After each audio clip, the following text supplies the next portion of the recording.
poor girl took a homeless man to her ex's wedding, not knowing he was a millionaire. And what he did shocked everyone. Before we begin, let us know in the comments, what city are you watching from? Enjoy the story. Lucia Mendoza opened the mailbox like she was bracing for a ticking time bomb. Not that she had a real reason.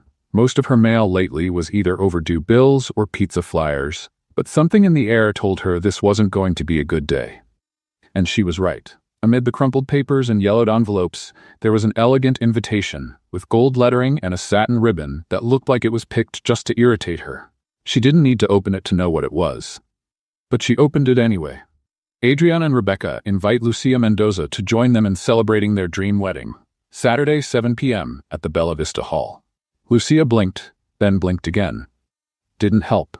There was the name of her ex-boyfriend, the same guy who, just 3 months ago, was sharing a couch and headphones with her. And next to it, the name of the woman he swore was just a coworker. She sat on the low wall by the building entrance as if her legs had stopped working. "Wedding," she murmured. "A wedding?" It felt like the universe had set up a whole stage just to humiliate her.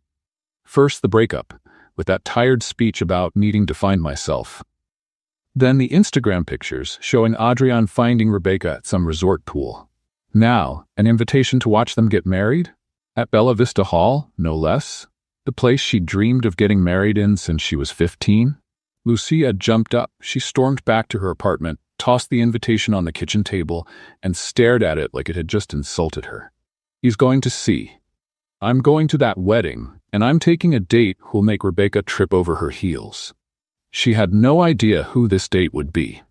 But that was a problem for tomorrow's Lucia. Today's Lucia was busy reliving painful memories.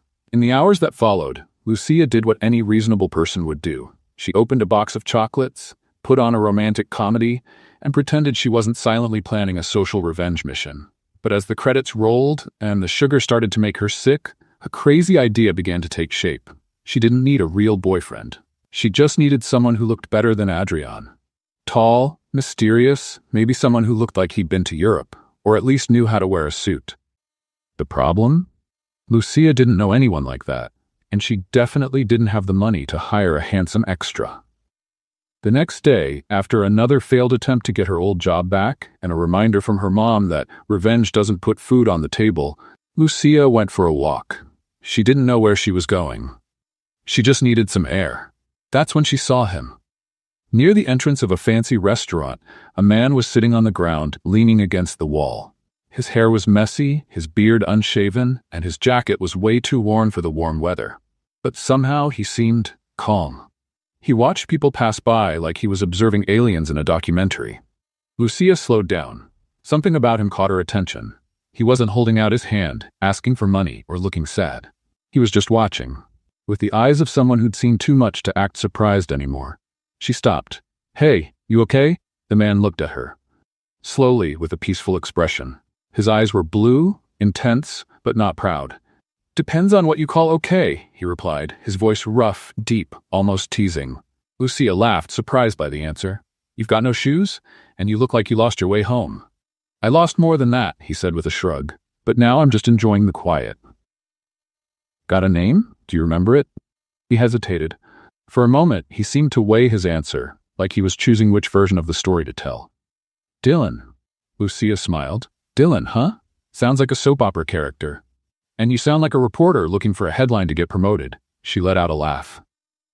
"Close. I'm a former stationery store clerk, recently unemployed, and with a wedding invitation that's been keeping me up at night." He raised an eyebrow. "Now that's a modern-day tragedy." She crossed her arms. "You up for a challenge?" "What kind of challenge?" "Come with me to a wedding, this Saturday. I'll give you a shower, clean clothes, and real food. All you have to do is stay by my side and look incredibly interested in me." Dylan blinked, slowly. "Is this a date or identity theft?" "It's a temporary job," Lucia replied with a smile. "And you look like you've got free time." There was a moment of silence. He studied her face, like he was trying to figure out what she was hiding. But strangely, Lucia felt like he was the one hiding something. "What's the salary?" she asked. "A dinner, a clean bed, and a hot shower. And maybe, if everything goes well, a stylish suit on loan." Dylan pretended to think for a few seconds. "And what's the risk?" "Having fun, and seeing me blush if someone asks how we met." He smiled. For the first time, it was a real smile. Well, why not? Lucia blinked. Seriously? You seem way too fun to say no to. She held out her hand. He shook it firmly. At that moment, Lucia had no idea she was signing the craziest deal of her life, and that this Dylan was a lot more than he seemed, but that she'd find out later. Lucia didn't really know what to expect when she brought a stranger home, but it certainly wasn't this. Dylan, the man she had hired with a strange offer on the sidewalk outside a restaurant, walked beside her like he'd done it 100 times. He didn't seem nervous or curious or even surprised by the idea of going to a strange woman's home. Worse, he acted like it was completely normal. When they arrived at Lucia's small apartment, 2 cramped rooms with yellow walls and furniture inherited from her great-aunt, he just took off his shoes at the door and said, "Got any coffee?" Lucia blinked. "You move fast." "I run on caffeine," he said, tossing his worn backpack on the floor like he was a regular guest. She made the coffee, still feeling like she might be dreaming. And maybe she was. After all, who in their right mind picks up a man off the street to pretend to be their wedding date? But when she put the cup on the table and saw Dylan sit on the couch like a retired diplomat, the doubt came back. "Okay," she said, crossing her arms. "First, I need to lay down a few rules." Dylan nodded, serious. "Of course. Let's make this crazy deal official." She held back a laugh. "First, you can't disappear before Saturday. Second, no making up stories about aliens, cults, or international crime. Third, you need to act like a guy completely in love with me. Intense looks, quiet compliments, that kind of thing." Dylan took a sip of coffee and smiled.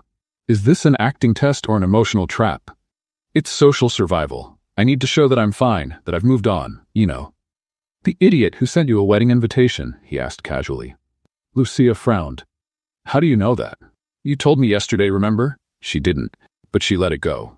"All right, and what about you? Don't you have any rules for me?" Dylan set the cup on the arm of the couch and looked at her. "Just one." "What is it?" "Don't ask anything about my past." Lucia raised an eyebrow. "Nothing at all? Nothing? Not even what you did before?" "Especially not that." She crossed her arms, spat. "What if someone at the wedding asks?" "Make something up," he said with a teasing smile. "You seem good at that." Lucia sighed, but inside she was curious. That man didn't seem like a homeless guy. The way he spoke, his sharp vocabulary, the calm that was too strange for someone living on the street. "All right," she said. "No questions. Just let me turn you into someone who looks like they belong on a red carpet." He made a theatrical bow on the couch. "I'm in your hands, Miss Mendoza." The next morning, Lucia borrowed a barber kit from her cousin, who's a hairdresser. With the case in hand and a determined look, she walked into the bathroom where Dylan waited with a towel over his shoulder. "Let's start your transformation," she announced, like she was about to sculpt a masterpiece. Dylan sat down in front of the mirror. Lucia tied up her hair, straightened her posture, and started cutting, combing, trimming the beard. She used cream, lotion, cologne, anything she could find in free samples, expired sales, or forgotten in the back of a cabinet. "If you give me an uneven cut, we'll have a problem," he joked, closing his eyes as she carefully shaved. "Stay quiet, or I'll shave off half your eyebrow." Dylan laughed, and the sound of his laughter distracted Lucia for just a split second. Just enough to slip and leave a crooked line on his chin. Oops. Nothing, all under control." She spun the chair, made him stand, and handed him a dress shirt. "Try this on." "Are you always this bossy?" "Only when I'm desperate." Dylan went into the bedroom and came out a few minutes later. And Lucia froze. The man who came out wasn't the same one she had found on the sidewalk. With his hair neatly styled, a clean shave, a slightly fitted white shirt, and dark jeans, Dylan looked like he'd stepped out of a high-end cologne commercial. Tall, broad-shouldered, with an intense gaze. Lucia let out an involuntary wow. Then she coughed to cover it up. "Okay, you'll do," she said, trying not to sound too impressed. Dylan spun on his heels like he was walking an invisible runway. "So, boss, what's my story on Saturday?" She paused for a few seconds. "You're an international sustainability consultant. You work with renewable energy. You travel a lot. We met at an event on urban reforestation. You complimented my volunteer work with rescued animals, and it was love at first sight." Dylan looked at her, trying to keep a straight face. "Wow, that's very specific. How long have you been rehearsing that?" "Since last night." "And you think people will believe it?" Lucia smiled. "No, but you'll make it look real." He winked. "I love a challenge." That night, Lucia had trouble sleeping. Partly from nerves, partly because Dylan was stretched out on the living room couch like he'd lived there for years. She heard his footsteps in the kitchen, the sound of the faucet, and his steady breathing after a few hours. It was strange having someone around, but somehow it wasn't uncomfortable. When she woke up in the morning, he was already up, making coffee. Shirtless. Lucia looked away, embarrassed. "Do you always act like you own the place?" "Just returning the favor, and trying not to burn your toaster." She sighed and took the cup he handed her. "We're only missing one thing." "What's that?" "Practice being a real couple. Eye contact, touching, chemistry." Dylan smiled. "You don't think we have chemistry?" She blushed. That was rhetorical. "Too bad. I thought it was a compliment." Lucia shook her head, laughing, and for a moment she forgot it was all just a crazy plan. It felt almost real. It was Saturday. Lucia Mendoza stood in front of the mirror, trying to convince herself this was just another social event, like a birthday party or a school reunion, with champagne, spotlights, and the presence of the ex-boyfriend who broke her heart and didn't even leave the Wi-Fi paid. She smoothed out the emerald green dress borrowed from her cousin, who swore it brought out her eyes. Though Lucia had her doubts, since her eyes were basic brown and the fabric felt like it could rip with any deep breath. Dylan walked out of the bathroom, adjusting the cuffs on his navy blue shirt and the tie Lucia had put together, with the help of an internet tutorial. He looked so at ease in that outfit. It was hard to believe that just days ago, he was sleeping on the street and washing up in public fountains. "Ready?" she asked, trying to hide her nerves. "Always," he replied, with a half-smile that seemed custom-made to shake her emotional balance. In the taxi on the way to the venue, Lucia almost changed her mind 3 times. A voice inside her kept shouting that this made no sense, that it was crazy, that she was about to embarrass herself even more. Then Dylan casually took her hand. "It's going to be fine, Lucia," he said sincerely. "You've got this." She took a deep breath. "Or everything's out of control," which for me is kind of the same thing.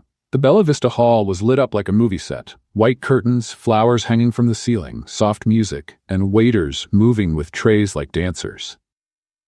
Walking in arm with Dylan, Lucia felt all eyes turned toward them. Some in surprise, some out of curiosity, and a few with pure mockery. But no one said anything. Yet, they walked down the main hallway to the guest area. The host greeted them with a rehearsed smile, asked for their names, and scribbled something illegible. Lucia was about to look for a quiet corner when she heard a familiar voice. "Lucia?" It was Adrian. She turned around slowly, as if bracing for impact.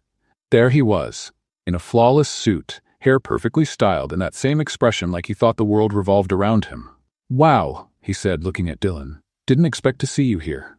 Lucia smiled. "The invite said I was welcome, and I never miss a chance to celebrate."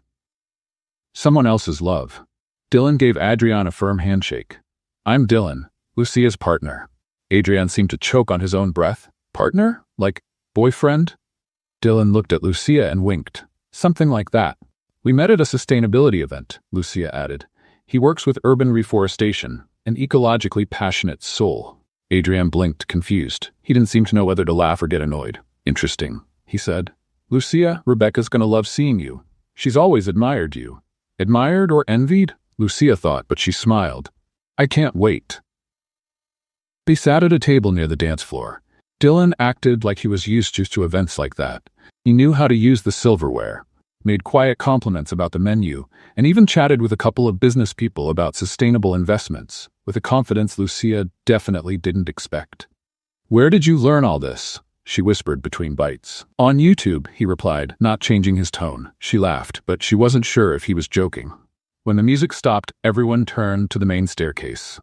Rebecca appeared, walking in a white dress with enough sparkle to light up a stadium. She smiled like someone who'd just won an award, and knew she deserved it. "Let the show begin," Lucia murmured. Rebecca walked over to their table. "Lucia," she said, dragging each syllable with fake warmth. "I'm so glad you came, and who is this Greek god?" Lucia smiled with Oscar-worthy self-control. "This is Dylan, my boyfriend." Rebecca looked Dylan up and down. Then she smiled, but her eyes said something else. "A pleasure," she said. "Where are you from?" "Norway," he answered right away. "But I grew up here. My father was a diplomat. I prefer a simple life, but she dragged me here." Rebecca widened her eyes. "How interesting. She turned around and walked off, looking like she needed a moment to process. Lucia covered her mouth to keep from laughing out loud. You just made up an international background. It was that, or say I lived under the North Avenue Bridge. I don't know which one's less likely. Dylan looked around. Do you want to dance? Now? Now is always a good time. She hesitated, then agreed. On the dance floor, under the dim lights and soft music, he pulled her close. Not too close, just enough for their eyes to meet. Are you having fun? He asked. I'm surprised. By what? By you. I'm full of surprises, Lucia. She was about to respond when the main microphone turned on. Adrian stepped onto the stage with a glass in hand. Before the official toast, he said, his voice slightly slurred, I want to thank a few special people. Friends, family, and of course, my dear Lucia Mendoza. Everyone turned to look at her. Lucia felt the ground drop beneath her. A wonderful woman, Adrian continued. We had our time, our story, and it's nice to see you've moved on, with a Norwegian. Some people laughed. Lucia stood up, swallowing hard. Excuse me, I need some air. She stepped out into the garden. Her heart was beating too fast. Seconds later, Dylan appeared. Are you okay? He did that on purpose, she said, angry. He wanted to embarrass me. And you handled it like a queen. She let out a nervous laugh. This is all crazy, Dylan. I made up a boyfriend, brought you to a fake wedding, and now I'm hiding in a garden. Sometimes, a little crazy is the only way to stay sane.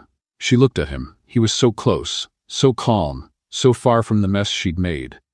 Who are you, really? Dylan paused for half a second. A man who hates weddings, but for some reason I'm really enjoying this one. Lucia opened her mouth to ask more, but the answer would have to wait. Because at that very moment, her world was about to change. And not because of Adrian or Rebecca, but because of a woman who was walking in from the side of the garden. Let's have some fun with those who only read the comments. Type Burger King in the comments. Only those who made it this far will get it. Now, let's get back to the story. A woman looked at Dylan for 2 seconds. Then said in a low voice, I know you. You shouldn't be here. Lucia slowly turned her head. The woman who had just entered the garden looked like she stepped out of a detective movie. Confident heels, a sharp blazer, hair pulled back in a tight bun, and an even sharper expression. I know you, she repeated, now staring directly at Dylan. He didn't react right away. He just looked at the woman with a slight lift of his eyebrow, like he was trying to remember where he'd seen her. I think you've got the wrong person, he said. In that calm tone, Lucia was beginning to recognize as his default defense. The woman crossed her arms. Really? Because you were a regular at the Navarro Tech front desk 2 years ago. Scruffy beard, shirts always a bit wrinkled, but hard to forget. Lucia felt a chill down her spine. Navarro Tech? That tech company? The woman nodded, still watching Dylan closely. And if I'm not mistaken, you weren't just some random visitor. Dylan took a deep breath, his expression unchanged. Ma'am, you're interrupting a private moment. I'm warning you, she said. Not everyone's forgotten who you are. With that, she turned and disappeared into the bushes, like she'd completed a mission. Lucia stared at Dylan for a long moment, trying to piece it together. But he didn't say a word. He just put his hands in his pockets and looked away. Who are you, really? Dylan, that's all you need to know. Navarro Tech, Dylan. That's not nothing. You told me not to ask about your past, but now your past is knocking on the door and in high heels. He sighed. You want the truth? That would be great. He turned toward her, his face more serious than ever. I used to have money, a lot, fame, status, headlines. I was the heir to Navarro Tech. My full name is Dylan Navarro, but everything fell apart. A scandal with my name on it, a lawsuit that wasn't even mine. And just like that, I lost everything, or almost everything. Lucia blinked, trying to process. You were a billionaire? I was CEO for 6 months. Then my own board pushed me out. I'm not looking for pity. I just needed to disappear for a while, to be invisible, to breathe, away from cameras, reports, lawyers. She took a step back. And now I'm here, pretending to be your boyfriend to get back at your ex. Life's funny, isn't it? Lucia ran a hand over her face. This is a lot, you could have told me. And would you have taken me to the wedding anyway? Silence. Maybe not, she admitted. Exactly. They walked back into the reception in silence. The party was livelier now, with people dancing, louder music, and glasses clinking everywhere. Lucia tried to act normal, but her mind was spinning. Dylan was an ex-billionaire, probably still more than he let on, and she was in too deep. That's when Rebecca showed up again, now with an even more curious look. Everything okay? You two disappeared. Fresh air, Lucia said, forcing a smile. We needed a little breather. I can imagine. I was just telling Adrian how intense you two seem. Dylan stepped forward. That's what happens when there's real chemistry. Rebecca swallowed hard. Lucia saw the discomfort in her eyes and for a second felt a guilty kind of satisfaction. But peace didn't last long. Someone bumped into Dylan hard, one of the groomsmen clearly drunk, and the wine glass he was holding spilled, staining his shirt red. Great, he muttered, looking down at his shirt. Lucia grabbed a napkin from the table and tried to blot the stain, but it was useless. Come on, the bathroom's this way. She led him down a side hallway. They entered a private restroom decorated with fake flowers and scented candles that felt more like false advertising. Dylan took off his jacket and unbuttoned his shirt, revealing a thin scar near his left shoulder. Lucia reached out before she could stop herself. Is that from a fall? He said too quickly. Dylan, it's just a scar. We all have them. She stopped. I don't know what's true or false with you anymore. Then believe what you feel. And what I feel scares me. He looked at her. There was something in his eyes she hadn't noticed before, a quiet vulnerability. Like underneath everything, there was a boy still trying to fix what had been broken. I can leave if you want, he said. Lucia shook her head. It's too late now. If you walk out, it'll look like I was dumped again. He smiled sadly. Then let's keep up the act. For now. Back in the hall, the dance floor was even more crowded. Lucia avoided direct stares, but the whispers were impossible to miss. Someone had recognized Dylan, and she knew it was only a matter of time before something bigger came out. Adrian got on stage again, now with Rebecca beside him, to give the official toast. Dear friends, he began, today we celebrate not only our love, but also the life that goes on, that reinvents itself. And second chances. Lucia felt his eyes on her. Dylan took her hand under the table. Just ignore it. I'm trying. Rebecca then grabbed the mic. And we want to thank everyone who came, especially those who brought a little drama. After all, what's a party without a plot twist? The crowd laughed, but there was tension in the air. Lucia took a deep breath. Things were getting out of hand. She stood up. Dylan followed her. Where are you going? Home. Before I become a meme. Wait. She stopped at the door. This whole thing started as a dumb idea. I know. But now, there are feelings involved. And part of me wishes you were just a regular guy. That this story was simple. I wish that too, Dylan said. But it's not. And she walked out. Dylan didn't follow her. Not yet. Lucia walked into the apartment like someone coming back from a battlefield. She kicked off her shoes into the corner of the room, tossed her clutch onto the table, and collapsed on the couch, still wearing the tight dress and with hairpins poking her scalp. The soft light from the kitchen reflected off the floor, and everything felt too quiet. She could still smell the party on her skin. Expensive perfume, fake flowers, and social tension. Rebecca's smug face, Adrian's sarcastic voice on the mic, and Dylan's eyes. That look stirred something in her, something dangerous. She sighed, took off her earrings, and let her head sink into the pillow. She wanted to sleep for 3 days and wake up believing it had all been just a bad soap opera script. But she didn't even get to close her eyes. The doorbell rang. Lucia froze. She got up slowly, still barefoot, and walked to the door. She looked through the peephole. Dylan. She hesitated. She wasn't sure she was ready for more questions without answers, or for the emotional mess he seemed to carry in his jacket pocket. But she opened the door. I thought it'd be better if we talked, he said, leaning on the door frame. Lucia crossed her arms. Are you going to tell me another half-truth? No. I came to say thank you. For what? For reminding me I can still be someone outside all the drama. For making me laugh. For letting me into your life. Even if it started with a crazy moment. She sighed. Are you hungry? He smiled. Always. A few minutes later, they were sitting on the living room floor, sharing a pack of cookies and 2 mugs of tea that Lucia swore were expired. She had changed into a baggy sweatshirt, and Dylan wore a borrowed t-shirt with an astronaut cat on it. Nice pajamas, he said, taking a bite. Gift from my grandma. She thought I needed to stand out more. Well, she nailed it. I've never seen a cat so focused on floating in space. Lucia laughed, but her laugh quickly faded into a question stuck in her throat. Why did you stay on the street so long? You could have disappeared another way. I don't know, moved to another country, changed your name, lived in a cave. Dylan looked at his mug for a few seconds before answering. Because I wanted to understand what it's like to be invisible. Invisible? When everything fell apart, I realized I was surrounded by people who only cared about what I had. When I lost it all, they disappeared. Life on the streets showed me a different kind of truth. Harsh, ugly, but real. No one there wanted anything except to survive, and somehow I felt more human. Lucia looked at him. There was no drama in his voice. Just truth. So now what? Are you going back to that world? I don't know. Part of me wanted to disappear for good. But then, I met you. She looked away. You've really confused me, Dylan. A lot. I'm confused too. I still don't know if you're a hidden genius or just a functional madman. A bit of both. Lucia laughed again, this time with less weight in her chest. So where are you sleeping? I could go back to the shelter. I'm used to it. Sleep here. On the couch? Of course. You're practically part of the furniture now. Are you sure? She nodded. Just don't snore, or I'll kick you out with a wooden spoon. The next morning, Lucia woke up to the smell of coffee.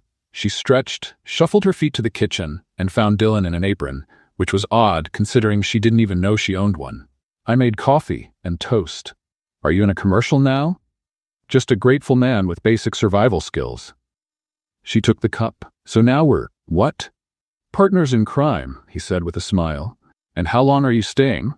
Long enough to figure out how to make you smile every day. Lucia blushed. That was pretty cheesy.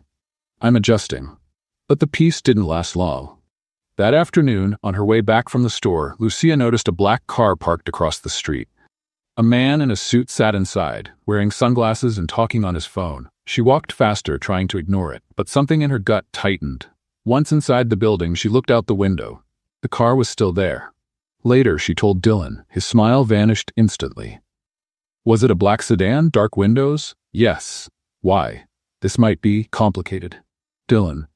Maybe they're looking for me, or watching me. People who want me gone for good. People. Dangerous? He hesitated. I was hoping for more time. Time for what? To say goodbye properly. Lucia grabbed his arm. You're not running again, not now. I don't want to put you at risk. It's too late. I'm already in this. Dylan lowered his head. Just give me one more day, Lucia. One last day with you. She nodded, not really sure why. Or maybe she knew, because part of her didn't want to imagine life without him anymore. The next day began with a strange feeling in the air, like something was about to happen. Lucia woke up even before her alarm went off, her heart racing and her thoughts all over the place. Seeing Dylan on the couch should have seemed ridiculous. A stranger, a former billionaire in disguise, sleeping with his mouth open, covered with a leopard print blanket, hugging the stuffed pillow she got when she was 15. And yet, there was something oddly comforting about that scene. She stood at the living room door for a few minutes, watching him sleep, trying to understand what she felt. It wasn't just confusion. It was something else. A quiet, restless kind of affection. A need to protect him. And at the same time, to strangle him for all the things he hadn't said. Dylan slowly opened his eyes as if he could feel her staring. Good morning, he murmured, his voice raspy from sleep. Do you always watch people while they sleep? Only when they hide billionaire identities in their hoodie pockets. He smiled. Do I look like someone who owns stocks? You look like someone who needs to brush their teeth. After breakfast, made with almost expired white bread and powdered juice, Lucia decided she needed to get out. Clear her head. Think. Dylan offered to go with her, but she said no. Give me an hour. I need to think alone. And you need a real shower. He raised his hands in surrender. Fair enough. I'll use the passion fruit shampoo. She left laughing, but the laugh didn't last past the corner. Something felt wrong. She could feel it. She walked to the central square, where she used to sit and think whenever life felt chaotic. The same square where, just a few days ago, she had met Dylan for the first time. She sat on the same bench. The irony didn't go unnoticed. And that's where she was, scrolling through her phone, when something made her heart stop for a second. A news alert popped up in bold letters. Former Navarro Tech CEO spotted in southern neighborhood after 2-year disappearance.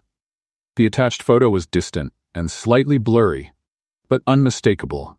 It was Dylan, sitting with her in the garden of the event hall. Lucia felt her blood run cold. She looked around, half expecting photographers to pop out of the trees. She took a deep breath and clicked on the article. Anonymous sources say Dylan Navarro, heir and former president of Navarro Tech, is alive and was seen at a private social event last weekend. The company declined to comment. Dylan has been missing since the 2021 scandal when he resigned and disappeared from public life. Lucia read it all in one go. Her head throbbed. This was no longer just personal. It was front-page news. It was exposure. And she was right in the middle of it. She stood up quickly. She had to go back. When she got home, the door was slightly open. She froze. She pushed it slowly, quietly. The living room was empty. So was the kitchen. Dylan? Nothing. Suddenly, she heard muffled voices coming from the bedroom. She quietly approached and put her ear to the door. "I told you it wasn't the right time." She recognized his voice. Tense. "You don't get to pick the time, Dylan. This is out of control. They're already closing in on you. If you don't act now, you'll lose everything again." The other voice was female. Cold. Professional. Lucia pushed the door open. Dylan was standing by the bed, phone in hand. On speaker, the woman on the other end didn't even seem to have the patience to breathe. "Who is that?"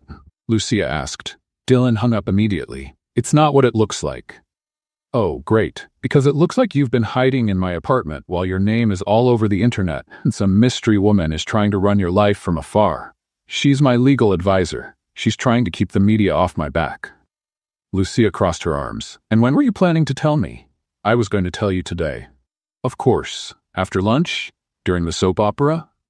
He sighed and ran a hand through his hair. "Lucia, I didn't want to drag you into this. I swear. I tried to keep everything under control, but it got away from me." "No, what got away was the bare minimum of honesty. I was just trying to protect you." "From who? Your past or yourself?" Silence. "I need to think," she said. "And honestly, I need you to leave." Dylan lowered his head, took a deep breath, and grabbed his backpack. "If that's what you want, it is." He walked past her without another word. The door closed slowly behind him, and the sound of the doorknob turning echoed louder than any argument. Lucia spent the rest of the day trying to stay busy.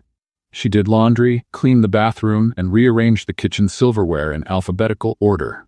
A completely pointless task, she knew, but oddly therapeutic. Late in the afternoon, she got a call from a friend who worked at a local news agency. "Hey, did you hear?" "Hear what?" "They're saying you're Dylan Navarro's new girlfriend. It's all over the gossip sites. There's your photo, your name, even a link to your profile." Lucia felt her stomach turn. "They're saying my name?" "Yes, and it's not mild. Some people are saying you were an accomplice, that you helped him hide, that it was all a setup." She hung up, not knowing what to say. Accomplice? She was being accused of hiding a former billionaire? She grabbed her phone. The notifications wouldn't stop. Friend requests, messages from strangers, aggressive comments on old photos. It felt like her life had turned into a reality show she never signed up for. By early evening, the doorbell rang. Lucia didn't want to open it. She didn't want to see anyone. But something in her chest said it was him. And it was. Dylan, now in a dark jacket with tired eyes, was holding an envelope. "I came to drop this off." "What is it?" "My documents, and a letter. It explains everything, if you want to read it." She took the envelope with both hands, but didn't open it. "You said you wouldn't come back." "I know, but I also know I need to end this the right way." "You already ended it, Dylan. When you lied, when you left, when you used me to hide." He shook his head. "I didn't use you. You didn't. I did hide, yes. But you brought me back. You made me remember who I was before it all. Before the money, the pressure, the betrayal. With you, I was just Dylan. For the first time in a long while." Lucia didn't answer. He took a step back. "If you don't want to see me again, I get it. But please, read the letter, even if it's just to hate me with the truth." And he left. Lucia sat at the kitchen table with the envelope in front of her. She opened it slowly. The letter was handwritten, the words leaning slightly, steady on the page. "Lucia, when I ran away from my old life, I didn't know what I was looking for. I just wanted to disappear. Erase the name, the image, the pain. But you found me. With your wild questions, your sharp humor, your courage to face the chaos. You made me laugh when all I wanted was to vanish. You brought me back. Yes, I lied. I hid. But everything I felt with you was real. And if you can still see anything in me, even after the mistakes, I'll be waiting." On the other side of the bridge, Dylan. Lucia leaned back in the chair. Tears threatened to fall, but she held them in. She didn't know if it was pain, anger, or longing. Maybe all of it at once. She stood up, grabbed her jacket, and left. The sky was already darkening when she reached the North Avenue Bridge, the place he always talked about, like a quiet symbol. And there he was, sitting on the edge, looking at the horizon with the calm of someone who's already lost everything, yet still watches the world go by. "You came," he said, without turning. "I came to say I haven't forgiven you yet." "Fair enough. But maybe I want to try to understand." He turned his head and their eyes met. That's enough. And for the first time, neither of them needed to say anything else. The night after Lucia met Dylan at the bridge, she woke up feeling like everything around her was on pause, like time had stopped breathing and the world was waiting to see what she would do next. Dylan was still asleep on the couch, his face calm, almost peaceful. He looked like a different person, nothing like the man she first met on the sidewalk. It was as if he was slowly taking off the armor that kept him hidden and becoming real again. But Lucia didn't feel ready. Inside, she was still at war. She closed the kitchen door gently, poured herself a weak cup of coffee, and sat at the table with her phone in hand. More messages. More notifications. Her name was still everywhere online. Gossip sites were speculating everything, from a secret romance with the rebel billionaire to conspiracy theories saying she was the mastermind behind his escape. "This is getting out of hand," she muttered. And it was true. People were trying to add her mother on Facebook. Her old boss gave an interview saying he'd always suspected she had a double life. Someone had even created a fake Instagram account under the name Lucia Official Navarra. That morning, she made a decision. She had to disappear. Breathe. Think far away from all of it. She packed a small backpack, left a note on the fridge. "I need some time. Don't look for me. I'll come back." And left without looking back. Dylan woke up a little later, with the smell of lukewarm coffee still in the air. He yawned, rubbed his face, and called out instinctively, "Lucia?" Silence. He got up, walked to the kitchen, saw the cup alone on the table and the note on the fridge. He read it once, twice, 3 times, as if on the 4th it would say something different. "No," he whispered. "Not now." The call came just minutes later. It was Helena, his legal advisor. "We have a problem." "Another one?" The wedding video leaked online.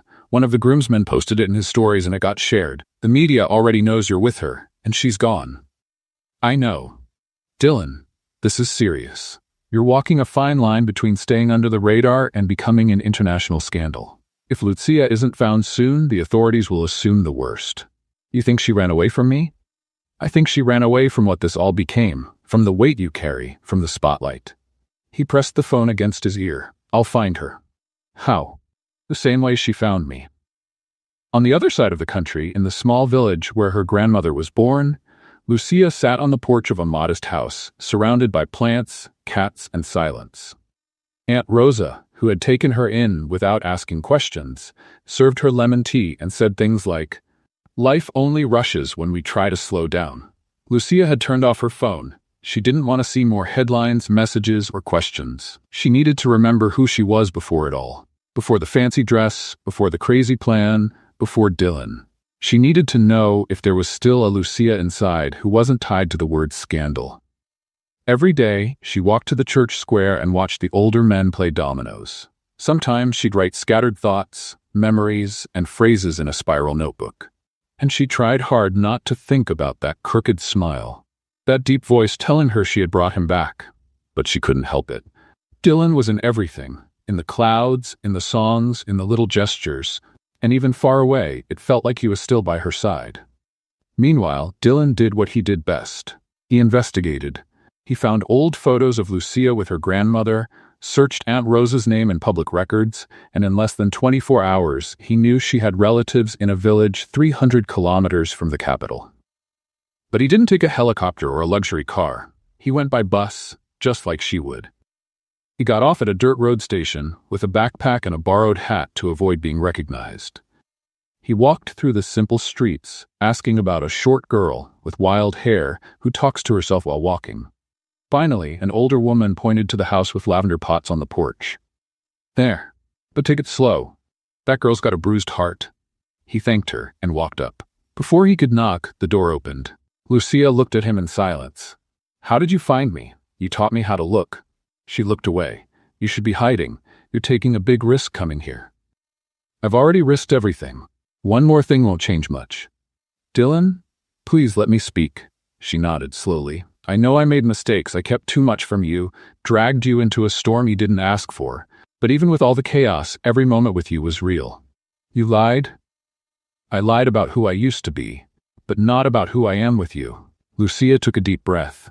I ran because I got scared. Scared I'd lose myself in all this madness. And I ran because I didn't want to be anyone anymore. But you made me want to come back. Silence. Aunt Rosa's voice echoed from the kitchen. If you're going to propose, wait until the coffee's ready. Lucia laughed, and something inside her cracked. Or maybe it healed, or both. She opened the door fully. Come in, but if you get dramatic, I'll make you do the dishes. In the days that followed, Dylan stayed at Aunt Rosa's house. He helped in the garden, burned the toast at breakfast, and was officially adopted by one of the house cats. Lucia still didn't know what they were. A couple? Friends? Two emotional runaways trying to find themselves? But she knew her heart felt lighter when he was around. One night, sitting on a bench in the square, Dylan pulled an envelope from his pocket. This is what's left of my share in the company. A full buyout offer. If I sign, I cut all ties, and I can start over, from scratch. Why haven't you signed? Because I need to know if you'd be part of that new beginning. Lucia was quiet. I don't know if I can promise anything. I just know I don't want to keep running. Me neither. She held out her hand. He placed the pen in it. And there, under the soft yellow light of an old street lamp, Dylan Navarro stopped being an heir, a CEO, a runaway, and became just Dylan again. 2 weeks later, the scandal vanished from the headlines. Navarro Tech released an official statement confirming the former president's voluntary departure and the closure of all open investigations. The media moved on as soon as a new celebrity decided to get married 3 times in 1 week. Lucia went back home, and Dylan went with her. This time, like he belonged, he no longer slept on the couch, nor hid his scars. They didn't have everything figured out. Didn't know what the future held, but they had the present. And that was enough, until a new envelope arrived in the mail. Lucia picked it up, read it out loud, and her eyes widened. The City Council of Culture invites Lucia Mendoza and Dylan Navarro to receive the Social Action Medal for their community project. She choked up. What project? Dylan smiled. Aunt Rosa gave me an idea. Remember the cats, the garden, the tea, and your quotes in the notebook? Yes. We're starting a cultural center in the neighborhood, a welcoming space, with art, food, plants, and cats. Lucia blinked. You built a social project based on my aunt? And on your heart? She looked at him, trying to seem upset. You're impossible. And you chose me anyway. At the award ceremony, simply but nicely dressed, they walked onto the stage holding hands. The presenter smiled. And to think this all started with a wedding invitation. Lucia laughed. Dylan pulled her close and whispered, Can I do this now? Do what? He got down on one knee. The audience gasped. Lucia froze. You're kidding. No, I'm finally living. He opened a little box. Inside 2 hand-carved wooden rings. No diamonds. No big show. Lucia Mendoza, will you marry me? No exes, no mansions, no headlines. Just me, you, and the beautiful mess we make work. She laughed. This is so ridiculous. I know, but it's so us. And she said yes. If someone had told Lucia Mendoza 3 weeks earlier that she'd be receiving a social action medal next to a former billionaire disguised as a homeless man, and that he would propose to her with hand-carved wooden rings, she would have laughed so hard she'd choke on her own spit. And yet, there she was, with the ring on her finger, and a crowd clapping like it was a scene from a romantic movie with a guaranteed happy ending. But Lucia knew. Life didn't come with background music or smooth closing credits. Real life had fine print, and she still needed to read it carefully. Are you sure about this? Lucia asked, sitting cross-legged on the living room couch. She was wearing an old high school t-shirt and holding a cup of mint tea. Dylan stood in front of her, a button-down shirt open over a white tee, looking calmer than usual. Sure about what? About all of this. Us. The project. The marriage. The world knowing our names. He came closer, sat next to her with a quiet smile. I was never sure about anything until I met you. And now, I'm still not sure about everything. But I'm sure about you. Lucia pressed her lips together, thinking. That was beautiful. And true. But I still need us to put things on paper. What kind of things? She got up, grabbed a sheet of paper and a pen, and came back with a playfully serious look. Let's sign our emotional agreement. A realistic living together contract. No happily ever after promises with no expiration date. This is a heart with terms and conditions. Dylan raised an eyebrow, amused. I'm listening. Lucia snapped her fingers and started dictating. Clause number 1. If we argue, no one gets to sleep on the couch, unless the couch is actually more comfortable than the bed. Agreed, he said, signing an invisible line in the air. Clause number 2. We take turns making breakfast, and burnt toast still counts as a valid effort. Deal. 3. Secrets must be shared eventually, preferably before they become public scandals. You mean my past? Yours, mine, ours. If you ever find out I'm heir to a lunchbox factory, I want you to know right away. Got it, Lucia smiled, satisfied. Then she hesitated. And there's the hardest emotional clause. Which one? She looked at him seriously. If either of us ever feels like we're losing who we are, we pause, we talk, we reassess. Dylan nodded slowly. Lucia, I don't want to drown you in my past or drag you into my old story. I want to build a new one with you. One where I still get to be me. And I finally get to be just Dylan. In the days that followed, they started putting the cultural center plan into action. Aunt Rosa's house, once just a quiet refuge, became the heart of the project. In the front, they built a small space for art workshops, a mini library, and a wall with inspiring quotes, all taken from Lucia's old notebook. Dylan handled the structure, the contacts with local nonprofits and businesses. Lucia ran the workshops, organized events, and painted murals with neighborhood kids. The project started small, but it quickly gained attention. Not because of the Navarro name, but because of how naturally it grew. Everything there had soul, purpose, and truth. But success brought more than applause. One day, while she was organizing the donated books, Lucia had a visit from an elegant woman, wearing high heels, expensive perfume, and a carefully calculated, friendly expression. Miss Mendoza, she said, handing over a business card. I'm Camila Torres, director of the Horizon Foundation. Lucia read the card. She had heard of the foundation before. They had social projects in various cities and a history of adopting local initiatives to expand them. How can I help you? I saw your work with the Reza Center. We're interested in investing. Full sponsorship. A new headquarters. A fixed salary for you and your team. National publicity. Lucia blinked. That sounds generous. It is, but we want to associate the foundation's image with your story. The overcoming, the romance with Dylan, the modern-day fairy tale. That sells. Lucia froze. Oh, so that's it? Camila smiled. Think of it as an opportunity. Right now, you're local. With us, you can be international. And how long until we lose control over what we've built? The foundation only guides. Lucia crossed her arms. Thank you. But our project is about roots, and roots don't transplant easily. Camila smiled, but her eyes went cold. Think carefully. The world can forget quickly if you don't know how to keep their interest. Lucia handed back the card. We're not here to entertain, we're here to transform. That night, she told Dylan everything. You turned them down? He asked, surprised. Of course, she wanted to turn us into a spectacle, sell our pain as an inspiring story. Dylan thought for a moment.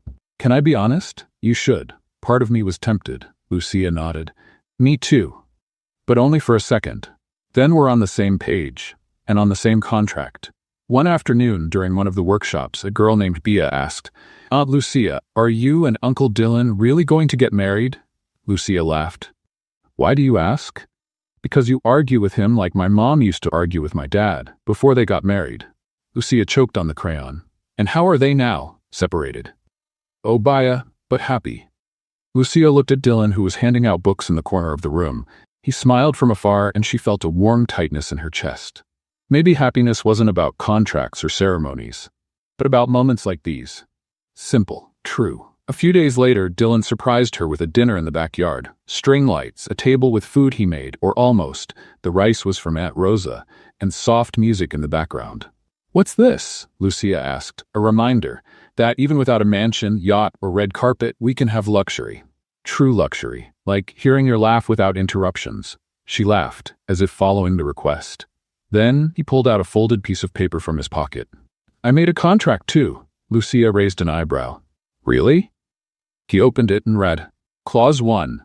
Love Lucia Mendoza every day, even when she forgets the rice on the stove, complains about the smell of my shampoo, or tries to sleep with 3 cats in the bed. She covered her mouth with her hand, laughing and touched. And what's the penalty for breaking this clause? Having to win you over all over again. Then I hope you're good at it. I've already started practicing. They toasted with orange soda and danced under the backyard lights. The following week, they organized the first open event at the Raíces Center. Art workshops, dance performances, live music. They invited the whole community. Dylan handled the reception with a badge that read, Lucia's assistant. Lucia teased him, I thought you were going to write CEO. Only for you. At the end of the day, exhausted, they sat on the sidewalk with ice cream in their hands and children running around. Lucia leaned her head on his shoulder. Do you think we'll be able to keep all of this going? If we keep putting clauses in the right places? Yes. On paper? In the heart. She smiled. Then just in case, write down one more. Go ahead. Never let love become an obligation. Signed. He grabbed a stick and wrote on the dirt, love with clauses is love that's taken care of. And in that moment, they didn't need anything else. Real life was exactly that. Messy, intense, full of spelling mistakes, but with sentences worth underlining. Lucia Mendoza was never a fan of audiences. Since she was a child, she'd hide behind the curtains during school performances and pretend to have a stomachache to escape group projects involving microphones. So, the idea of speaking in front of 200 people at a formal ceremony made her hands cold and her stomach twist. Let's have a little fun with those who only read the comments. Type Pepsi in the comments. Only those who made it this far will understand. Now, let's continue with the story. Still, there she was, wearing a burgundy dress, subtle makeup, and a pair of heels borrowed from her cousin. Trying to look natural as the last guests arrived at the auditorium of the Fundación Cultura Viva. The Centro Raíces, the project she and Dylan had created, had been selected to receive an award for social impact. It was the kind of thing she'd only seen happen in news stories with background music. Now, she was the one standing on stage. Dylan was backstage reviewing the speech he'd written by himself, promising it would be brief. But Lucia knew that look. The same one he had when he pretended not to know how to fry eggs just to convince her to make breakfast. Dylan, please, don't do anything crazy today, she said, adjusting the collar of his shirt. This event isn't about us. It's about the project. I know, I'll be low-key. Low-key, like charmingly reserved? Low-key, like I'll try not to steal the spotlight with my irresistible smile. She rolled her eyes. I'm serious. So am I. The ceremony started on time, with formal speeches, nice words, and bureaucratic thanks. Lucia tried to look engaged, but the sweat on her palms gave her away. And now, the host announced, we invite to the stage the founders of the Centro Raíces project, Miss Lucia Mendoza and Mr. Dylan Navarro. The audience applauded. Lucia felt her legs grow heavy. Dylan extended his hand as if she were a princess about to enter a grand ballroom. Ready? He whispered. No, but here we go.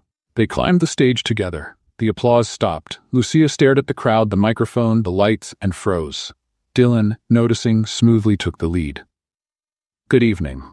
I know we're here because of a successful social project, but honestly, none of this would have happened if I hadn't literally tripped over Lucia Mendoza. In the middle of the street, in the rain. I might seem hard to knock down, but she managed it, and since then, I haven't gotten up the same way. The audience laughed, sharing the moment. Lucia is the heart of Centro Raíces, and she's also the heart of what's left of my life. I lost everything before her. Status, company, name. But she gave me back what mattered, humanity. And more than that, she gave me a place. Lucia blinked. That wasn't in the original speech. Dylan turned to her.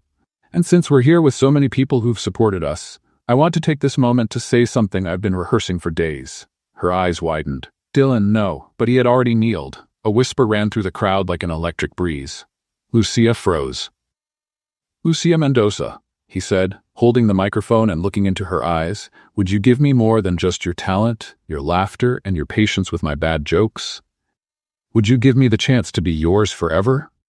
Silence, long, heavy. Lucia felt the world spin slowly. The answer was stuck in her throat, not because she didn't love him. She knew she did.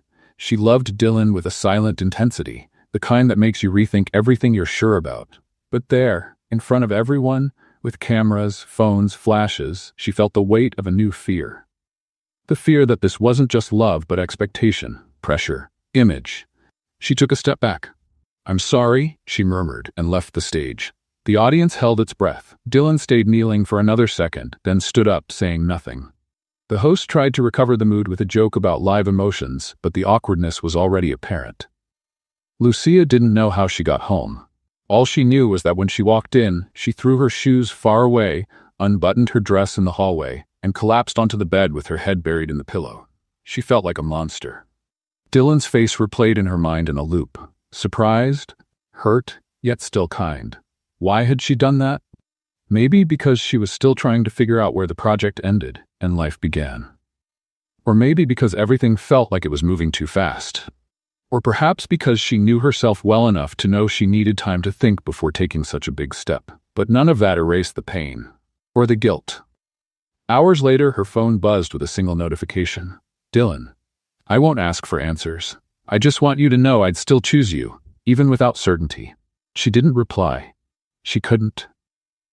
In the following days, she avoided the cultural center. She asked Aunt Rosa to cover her activities and spent most of her time locked in her room, trying to reconnect with something inside her that wasn't broken. Around town, the rumors started to spread naturally. That she had rejected him, that the project was going to end, that it had all been a poorly calculated marketing stunt. But surprisingly, Dylan didn't disappear. He kept showing up at the center, organizing activities, smiling at the kids, handing out books as if nothing had happened. Lucia watched from afar through the window of the room whenever she could, and every time she saw him, her chest tightened just a little more. Until one day, she found an envelope stuck under the door. Inside, a single sheet of paper. Sometimes, we need to go to the ends of the earth just to realize we were already where we were meant to be. I'm still here, if you want to come back. Lucia folded the paper carefully and put it in the memory box she kept hidden at the back of the closet. The next day, she decided to return to the Centro Raíces. She showed up unexpectedly, wearing a cap and sunglasses, as if that was enough to go unnoticed. But when she entered the main hall, she was greeted with hugs, smiles, and cornbread made by the kids. "Aunt Lucia's back!" shouted Bia, pulling her by the hand to the bulletin board. Dylan was there, hanging new photos on the activity board. When he saw her, he stopped, smiled gently, and simply said, "Hey, hey," she replied. They stood in silence for a few seconds, surrounded by the sound of children's laughter and hurried footsteps. Lucia took a deep breath. "I ran away. I know. And you stayed here. Because this place isn't just yours, it's ours, but I couldn't keep going without you. I'm sorry. You don't have to be." She bit her lower lip. I felt pressured, so exposed, so expected to be something I was still trying to understand. "I should have asked you privately. No, you followed your heart, and I needed to run away to listen to mine." He looked her in the eyes. "And what did it say?" She smiled, her eyes filled with tears. "That you don't need to be sure of everything to choose someone. You just need courage." "So?" "I'm not saying yes right now." Dylan nodded. "That's fine. But I'm not saying no either." "Even better." She took his hand. "For now, I just want to live with you. No rush, no stage, just us. And the kids, and the cats, and Aunt Rosa. Exactly. Our real version of happy as long as it lasts." Dylan pulled her into a hug, and there, in the middle of the cultural center, with the smell of fresh paint and cornbread in the air, they found a new kind of promise. One without fanfare. One that started with silence and trust. In the days that followed, Dylan deleted all notifications from his phone, declined interviews, and disconnected from social media. Lucia temporarily deactivated her profile and spent more time with the kids, painting murals with phrases like, "Being happy doesn't need an audience," and "Love that doesn't rush, blooms." They became the couple no one recognized on the street, and the couple that recognized each other in small gestures. They shared chores, dreamed of the future, argued over which seasoning to use in the soup, laughed at bad jokes, and reconnected fully. That morning, Lucia woke up to the sound of church bells ringing in the distance. She was lying on the couch in the living room, hugging one of Dylan's pillows, which smelled like him and had a little frayed corner that she always promised to sew. The house was quiet, but not empty. It had never been empty since then. She got up slowly, barefoot, passed through the kitchen, and found a scene that seemed to already be part of the routine. Dylan preparing coffee with the care of a French chef, wearing the apron with lemon print that Aunt Rosa had given him as a living together prize. "Did you sleep well?" he asked without turning around. "I slept enough to dream." "With what?" "With a life where things make sense." He chuckled softly. "You want sense? You'll have to swap this coffee for chamomile tea and 5 therapy sessions." Too late, I'm already addicted to the chaos. He turned around, holding 2 steaming cups. Great, because we've got another dose coming. Lucia raised an eyebrow. Why? What did you do? Nothing, but I got an email from a publisher. She choked on the smell of coffee. A publisher? Someone heard about Central Raíces, the public marriage proposal, and the no that was the most polite rejection of the century. They want to turn it all into a book, a real love story in a world of filters and performances. Lucia sighed. They want to turn our life into a romance script? I told them we weren't interested, but they insisted. They even suggested a ghostwriter to work with us. This is going too far. I agree, but he looked at her with that mischievous look. What if we told our version? Our way? No glamour, no making things up, just the truth. The stumbles, the fears, the hugs at the wrong time. The contract with clauses, the cakes you burn. Hey, he laughed, a book that inspires without lying, that talks about loving someone without turning them into an unreachable ideal. Lucia was silent for a few seconds. And if they get it wrong, then we'll fix it. But at least the story will be ours. She sighed. Let's think about it later. Right now, I want to live a real chapter without needing to revise it. In the weeks that followed, life returned to a light but no less intense rhythm. Lucia went back to teaching art at the center, and Dylan set up a small mobile library with a cart he built himself. The bibliocaro, as the kids called it. It was a blue-painted wheelbarrow with wide wheels and compartments for books, games, and notebooks. They would push it through the neighborhood streets, offering free reading in parks and bus stops. The project slowly became a part of the city's landscape. But one rainy afternoon, something unexpected happened. Lucia was walking home alone, after picking up Pate for a new workshop. She was crossing a narrow street, her feet soaked and the bag slipping from her hand, when she heard someone call her name. Lucia Mendoza? She turned around, instinctively ready with a defensive answer. 2 men in suits were leaning against a discreet car, holding briefcases. We're from the legal department of Navarro Holdings. We need to talk to you. About what? About Mr. Dylan Navarro and the estate that still legally belongs to him. Lucia furrowed her brow. Dylan doesn't want any of that. He's already given it up. Formally, yes, but there are open clauses. And there's internal movement in the company trying to bring him back to the board. You want him to come back? As CEO again? We want to avoid someone else taking over and destroying what's left of the company. Lucia gripped the bag tighter. Then why are you telling me this? Because, from what we know, you're the one who can convince him of anything. She took a deep breath. That's not true. It may not be, but he listens to you.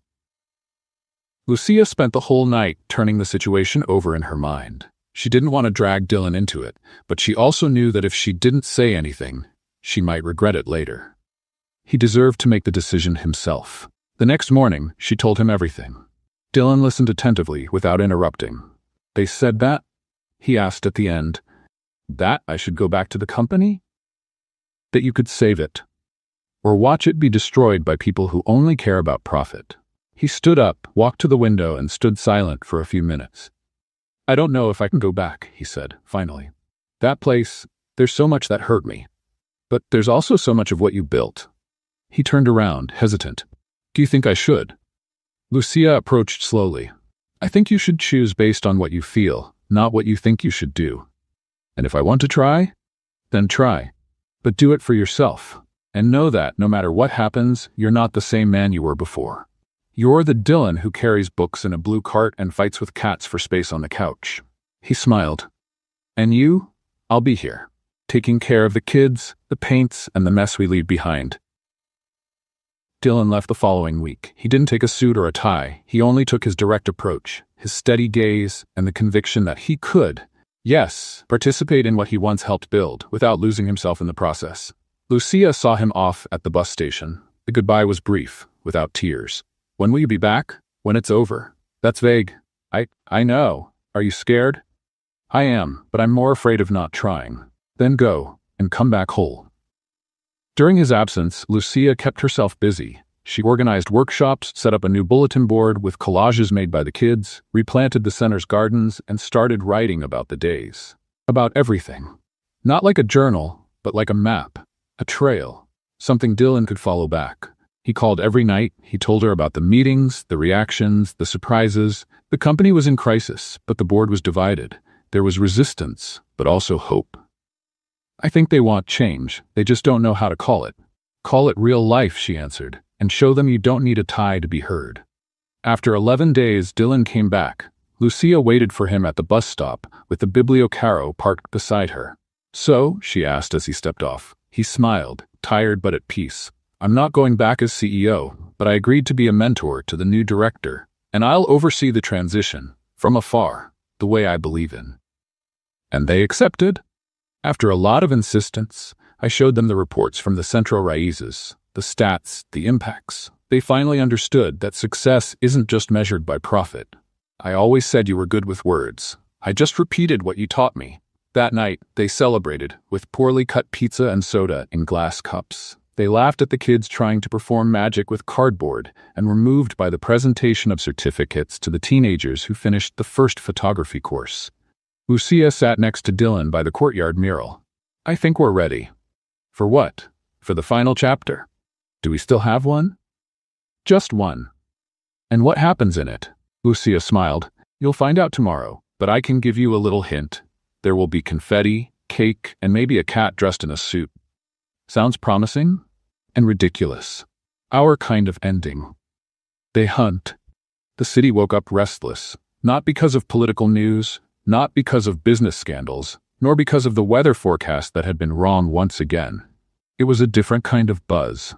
A chatter that spread from mouth to mouth, from neighbor to neighbor, from market vendors to the aunties selling empanadas in the square. There was going to be a wedding, but not just any wedding. The rumor said it would be at the cultural center. They said the bride was a girl who once took a homeless man to her ex's wedding, and the groom, they claimed, was actually a millionaire in disguise. They said a lot of things, and all of them were right. And yet, far from the truth. Lucia woke up early that morning, but she wasn't nervous. Unlike all the brides she saw in movies, she didn't trip over her veil, didn't silently shed tears, and didn't have a panic attack over the decorations. She was calm, maybe because she knew exactly where she was standing, who she was marrying, and most importantly, why she had chosen this path. The ceremony was set in the Raíces Center courtyard, surrounded by colorful murals, plants in recycled tire pots, and little handmade flags made by the kids. No red carpet. Instead, there were dry leaves collected from the square, spread by little hands with the enthusiasm of a festa junina. Her dress? A simple, straight linen design. The neighborhood seamstress had made it in exchange for a month of painting classes for her grandchildren. Lucia looked at herself in the makeshift mirror, made from an old piece of glass, and smiled. She looked perfect. Dylan, on the other hand, was wearing a navy blue suit with no tie, his hair combed with effort, and a nervousness he tried to hide with awkward jokes. He was leaning against the main building door, trying to breathe normally while the makeshift groomsmen adjusted the last-minute decorations. Bia, the curious girl who was always asking if Dylan and Lucia were getting married, ran in with a cardboard box. "Uncle Dylan!" The cat ran away again. "What?" "Tico. Aunt Lucia said he was going to be the cat of the rings, but he climbed the fence and went after a pigeon." Dylan rubbed his forehead. "Okay, new plan, you're gonna take the rings." Bia smiled from ear to ear. "Really?" "Yes, just don't run after pigeons too." She laughed and skipped off. The music started with an out-of-tune guitar played by one of the teenagers in the music workshops. The chairs were filled with a chaotic mix of neighbors, friends, volunteers, and curious people who came to check if it was really true. Lucia entered beside Aunt Rosa, who wore a floral dress and a hat much too big for the occasion, but perfectly suited to her personality. "Remember," Aunt Rosa whispered as they walked, "a wedding isn't a promise of paradise. It's a battle partnership. Choose your battles and your jokes carefully." Lucia smiled. Dylan was standing, waiting for her with moist eyes, not from nervousness, but from fulfillment, as if finally everything was in its place. "He really came," he said when she stopped by his side. "Only because I knew Tico would run away." "I thought you were going to change your mind again." "I almost did, but I realized this isn't about certainty, it's about courage." "Then let's go with courage." The ceremony was led by Helena, Dylan's legal advisor, who had ditched the heels and suit for a yellow linen dress and a beaded necklace made by one of the kids. "We are here," she began, holding the microphone with a genuine smile, "to celebrate something you don't see every day. A love that survived doubt, the press, a runaway cat, and even a public rejection in front of an uncomfortable audience. The crowd laughed. Dylan and Lucia did too. This couple doesn't need eternal promises, Helena continued. They need clear agreements, emotionally revisable clauses, and lots of humor. Because, if there's one thing I've learned from them, it's that love only survives if we remember to laugh between one crisis and the next. Bea appeared running with a cushion holding 2 simple silver rings, made from recycled silver by a community artisan. Dylan picked up his ring and, looking at Lucia, said, I promise I won't run away when the dishes pile up or when the bills arrive. I promise to listen to you, even when I don't understand a thing you're saying. I promise to choose you, every day, even on the hard days. Lucia held his hand firmly, and I promise not to expect answers for everything. I promise to be honest, even when it's tough. I promise to take care of your silence and share mine. And most of all, I promise to laugh at your bad jokes. As long as you laugh at mine too. They exchanged rings to spontaneous applause and emotional hugs. Nothing about it was conventional. Everything was deeply true. The party was, as expected, a delightful mess. There was cake made by 3 different neighbors, one with corn, one with carrot, and one with chocolate and soft brigadeiro frosting. There was improvised dancing with a playlist made by a teenager with questionable taste. There were kids eating marshmallows instead of lunch, and adults drinking soda from glass cups. Lucia and Dylan danced in the middle of the yard, tripping over each other's feet, laughing, missing steps, completely unaware of the many eyes watching them. Do you think they'll write about this on gossip sites? Dylan asked, spinning her slowly. No, this is too personal to make the headlines. And yet, it feels like the ending of a movie. Maybe, but I'd rather think of it as the start of another one. Later, while they were collecting chairs, Lucia found Dylan sitting on the steps at the entrance, his jacket on his lap and bare feet. Running away from the mess? Trying to hold everything here, he said, tapping his chest. My whole life, I thought I needed everything to be someone. Today, I realize all I needed was a little ground, a roof, and you. She sat down beside him. Do you still miss everything you left behind? Some things, but I've learned that peace is too expensive when you pay for it with your own identity. And who are you now? A man who had everything, lost everything, and found what really matters in the middle of the sidewalk. She rested her head on his shoulder. I've changed too. Before, I wanted to prove I was strong, independent, invincible. Today, I just want to fall knowing someone will help me get back up. I'll help you. But I warn you, I might fall with you. Then we'll fall together and get up laughing. Their wedding didn't make the cover of a magazine. No TV network showed up. No celebrity posted a picture. But in the months that followed, more than 20 new kids started attending the center. A new mural was painted with the hands of all the volunteers, and a recycling project became a local reference thanks to a simple idea from Dylan. Turn what's discarded into something beautiful. Lucia started teaching writing workshops for women in the community. Dylan created a mentorship network for young social entrepreneurs, and the Biblio Caro, which had wobbly wheels, was replaced by a colorful van nicknamed Biblio Ferg. Sometimes the past knocked on their door. A curious journalist, a business proposal, an old acquaintance from the company. But none of them could reach the couple who had built their own world with their own rules. And what about Lucia's ex, Adrian? He showed up months later, sending a digital invite to the launch of his new startup. Lucia smiled, deleted the email, and, without any resentment, went back to painting a child's face with blue paint. She already had everything she needed, and curiously, none of what she once thought she wanted. On the first anniversary of the Centro Raízes, Dylan organized another ceremony. Just for them. No audience, no formal clothes, just a note taped to the door with the message, "Want to renew the contract?" Lucia responded with another sheet of paper. "Only if I can add more clauses." "Like what?" he asked. "Like mandatory kisses when waking up, laughing together even on hard days, setting aside one Sunday a month to do absolutely nothing." "Approved," he said, with indefinite validity. She signed it with a blue marker, right in the middle of his forehead, just to annoy him.